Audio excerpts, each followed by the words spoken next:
Hey guys, so I know one of the main fitness goals that most people aim for is to either lose weight, shed fat, or get a six-pack. So I'm going to share with you some of the key metabolism tips to try and, get your metabolism kick-started, try and lose fat, and try and get your goals that little bit quicker.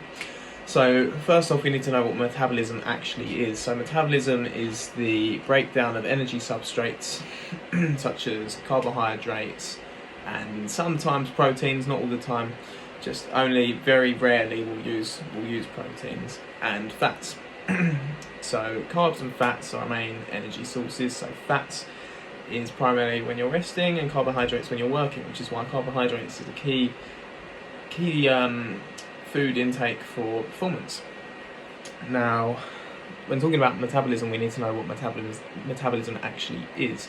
So we have metabolism, catabolism, and anabolism. Anabolism being the build up of energy systems within the body. So we're talking about anabolic steroids, so which increases protein synthesis in the ribosomes, and then we have catabolism, which is the breakdown, and we want to focus on catabolism.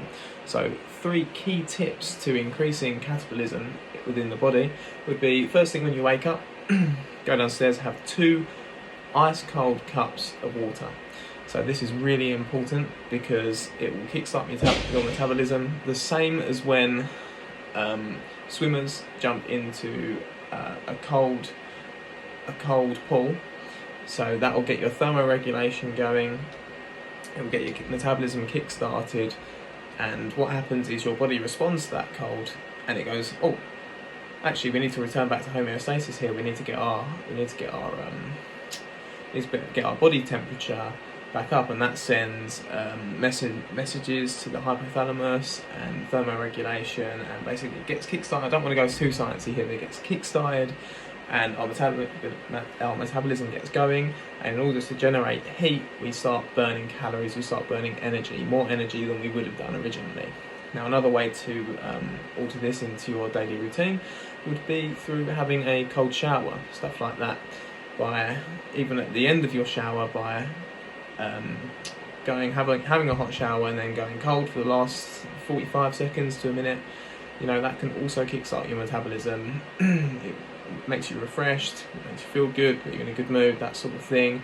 And it's just little things like that that can really make a big difference in the long run. It's things like that will really give you an edge over other people. And my final tip would to be, unless you're a performer, unless you're a sports-based performer and you're playing regularly, competitively, then disregard this. But if your goal is literally just to burn fat, then my tip to you would be, before workouts, try not to have a high carbohydrate based meal, because basically carbohydrates initiate the release of